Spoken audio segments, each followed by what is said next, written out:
ગુંજર વિસ્તારમાં ઘરો અને દુકાનોમાં વરસાદી પાણી ઘૂસી ચૂક્યા છે। જલારામ મંદિરમાં પણ કમર સુધીનું પાણી ભરાયેલું છે। દરેક પાર્કિંગને પણ પાણી ભરાઈ ગયો છે અને 2 કલાકથી આવું કેડસમું પાણી છે, તો એમનો પણ થોડો નિકાલ થાય એવી અમારી રિક્વેસ્ટ છે। ત્યાં લગી કોર્પોરેટરને ફોન કર્યા, કોઈ કોર્પોરેટર ફોન ઉચકતા નથી। ઇલેક્શન વખતે જાણ પણ કરી હતી, તે થઈ જશે, પાણીનો નિકાલ થઈ જશે એમ કીધું હતું, પણ હજુ કોઈ સમસ્યા ઉકેલાયો નથી।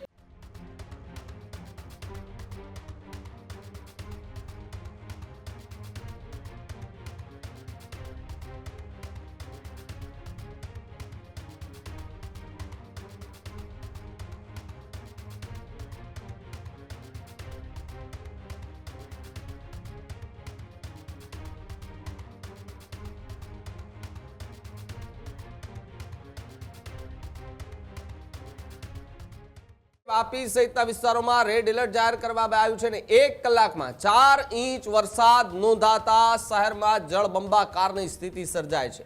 ગુંજર વિસ્તારમાં ઘરો અને દુકાનોમાં વરસાદી પાણી ઘૂસી ચૂક્યા છે। રસ્તાઓથી લઈને બજારો સુધી પાણીના દ્રશ્યો જોવા મળી રહ્યા છે। દુકાનોમાં પાણી ઘૂસતા વેપારીઓને ભારે નુકસાન ભોગવવાનો વારો આવ્યો। નોકરી ધંધેથી પરત ફરતા લોકો રસ્તામાં અટવાયા। વાપીમાં વરસાદ બાદ જનજીવન અસ્તવ્યસ્ત બન્યું હતું, જ્યારે માત્ર 2 કલાકના વરસાદે મનપાના દાવા ધોઈ નાખ્યા હતા। પાણી ભરાવાથી વાહન ચાલકોને રાહદારીઓમાં ભારે હાલાકીનો સામનો કરવો પડ્યો, ત્યારે માત્ર 2 કલાકના વરસાદે મનપાના દાવા જે છે તે ખોઈ નાખ્યા હતા। જલારામ મંદિર, જમનાનગર, નેશનલ હાઈવે નંબર 8 કમર સુધીના પાણી ભરાયા છે। અત્યાર લગી કોર્પોરેટરને ફોન કર્યા, કોઈ કોર્પોરેટર ફોન ઉચકતા નથી। અને આ પહેલી વાર જ આવું થયું છે કે અગાઉ પણ આવું થતું? ને અગાડી તો 3-4 વર્ષ પહેલાં અગાઉ આવું થયું હતું। અત્યારે ઇલેક્શન વખતે જાણ પણ કરી હતી, તે થઈ જશે, પાણીનો નિકાલ થઈ જશે એમ કીધું હતું, પણ હજુ કોઈ સમસ્યા ઉકેલાયો નથી। લાગે છે કે એક સાથે ભારે વરસાદ થયો છે એટલે આવું થયું હોય? હા, એક સાથે ભારે વરસાદ 3 થી 4 ઇંચ વરસાદથી 8 વાગ્યા પછી જે વરસાદ ચાલુ થયો છે સખત, એના માટે કોઈ નથી। જમનાનગર જલારામ મંદિર, ભાઈ શું તકલીફ છે ને કઈ રીતે અહીંયા આગળ લોકો પરેશાન છે? આમાં જમનાનગર સોસાયટીની અંદર કમર સુધીના પાણી ભરાયેલા છે અને જલારામ મંદિરમાં પણ કમર સુધીનું પાણી ભરાયેલું છે।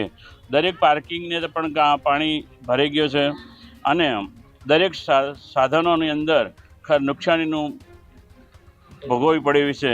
એ માટે જરા કોર્પોરેટરને ફોન કર્યા, પણ આજ સુધી કોઈ સામેથી ફોન ઉઠાવ્યો નથી, પણ કોઈ સામેથી મેસેજ આવ્યો નથી એ લોકોનો। જમનાનગર વિસ્તાર છે આયરો અને જલારામ મંદિર પાસે અહીંયા કેડસમું પાણી ભરાઈ જાય છે, તો બિલ્ડિંગ બી 20-25 બિલ્ડિંગ છે અને પાર્કિંગમાં બી પાણી ભરાઈ જાય છે ને વાહનોને પણ નુકસાન થાય છે ઘણું બધું।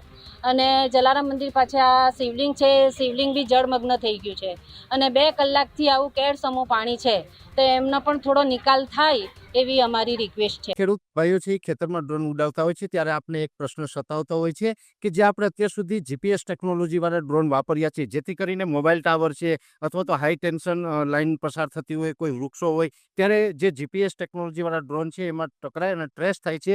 પણ એગ્રીવન લાવ્યું છે GNSS ટેકનોલોજી ડ્રોન, જેથી કરીને એ ડ્રોન છે એ કોઈ જગ્યાએ ટકરાય નહીં, પોતાની રીતે જ ડિસિઝન લે છે અને મૂવ થઈ જાય છે, જેથી કરીને GNSS ટેકનોલોજી ડ્રોન છે એ વાપરવાનો આગ્રહ રાખો। અત્યારે જ ન્યૂઝરૂમ ગુજરાતની યુટ્યુબ ચેનલને સબસ્ક્રાઇબ કરો અને ઇન્સ્ટાગ્રામ અને ફેસબુક પર ફોલો કરો। અપડેટ રહો, સત્યની સાથે રહો।